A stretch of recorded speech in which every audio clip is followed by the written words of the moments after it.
Okay. Hello, everyone. Stents improve lives. Today's general purpose is to inform my audience. Specifically, we will be talking about the use of stents in medicine and how it has improved the lives of patients, specifically patients with coronary heart disease.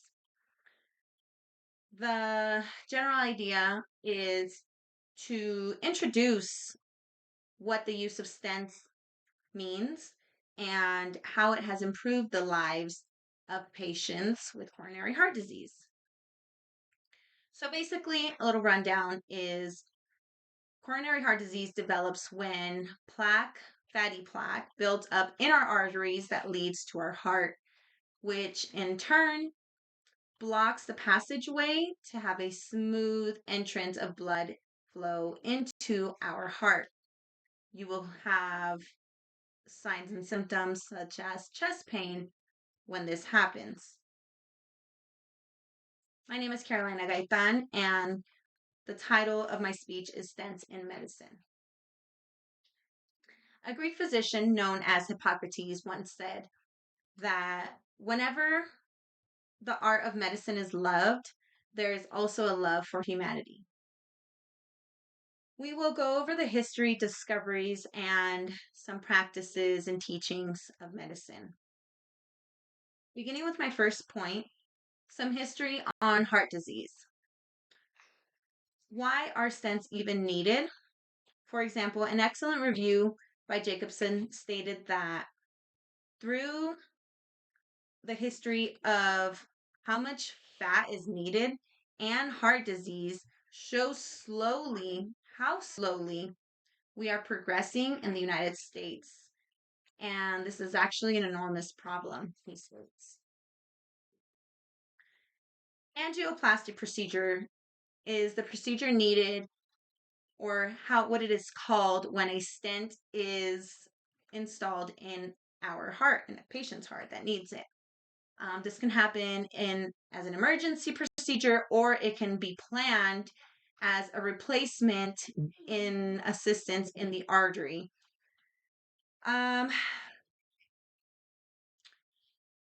This is how stents are inserted when fatty plaque is found in an artery.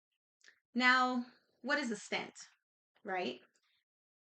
It is basically a short wired mesh tube that acts as a scaffold inside of our artery that keeps the artery open for easier blood flow. The search period took place from January 2002 to February of 2015. And over their studies, there are two main types of stents discovered. There are metal uncoated, which does not require medicine, but there is also drug eluting, which is coated with meds that actually keep the artery from further closing. Now that the history is covered, I will now share some discoveries. For example, stent thrombosis.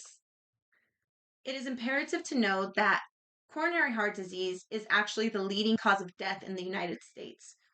And there has been a 7% reduction in the odds of stent thrombosis. This was observed over a 12-month period in these studies that were previously made.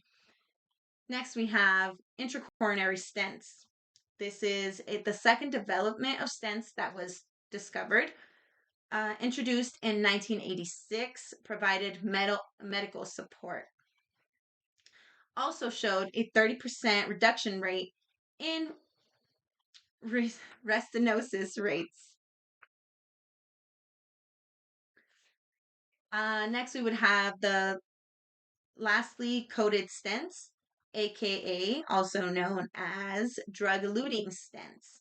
This stent has the lowest restenosis rates. The downside, however, is that it is highly costive, and due to the cost, it is not used very often. However, we do predict that with time and competition with the manufacturers, they will become more affordable. Now that I have shared the history and discoveries, I will share some teachings and practices. First and foremost, drug-eluting stents have consistently improved the safety and efficiency of coronary intervention compared to the metal stents, of course. Now, yes, these have reduced in-stent restenosis. However, uncertainty has risen in the medical field. The uncertainty has to do with late stent thrombosis. Very late stent thrombosis still occurs with drug-eluted stents as well, mainly after first-generation devices. Practices today have shown that people dying from coronary heart disease have the highest for any other disease, highest death rates, highest complications, etc. After the use of stents, the rate of mortality has reduced, has actually declined for age groups between 35 and 85 over this study. 40% more of the total calories that we as people have to intake are actually supplied by fat, which in turn affects our rates of why we have the highest rates in the US when it comes to the fatty plaque accumulating in our arteries, unfortunately, making the incidence of heart disease much greater than in poorer communities. Some long-term outcomes. Children now have a greater chance of reaching adulthood with the use of stents potentially, given the fact that some do not have a good diet growing up, will obviously suffer from coronary heart disease or some type of heart disease at a younger age. During the last 20 years, considerable attention has been directed towards the effect of dietary constituents in hopes that the death rate from heart disease can be reduced by dietary control, which is always the best option from what we have seen overall. However, not being able to do so will lead to future need of something like a stent. In conclusion, I have shared some basic info regarding the use of stents in medicine.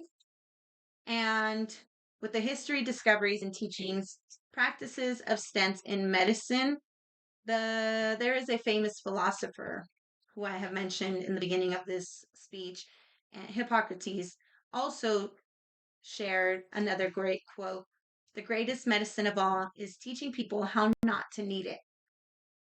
I think we can all agree that if we could get our dietary needs elsewhere that could reduce the use of fats, how much intake we have, we wouldn't need procedures like the use of stents, surgeries to open our arteries for the blood flow to be efficient to our heart.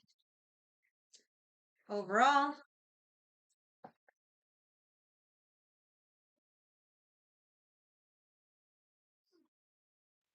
we're good. We're good right now. Okay, hold on. I'm trying to show. Let me see. Let me see how I can get. Sister, I can't see you. Wait, hold on. Which? There you are. Okay, hold on. I'm trying to show you, but I can't. Oh, there you are. Okay. 1, 2, 3. All right, perfect. Okay, thank you guys. Thank you, thank you, thank you. Bye. Love you guys.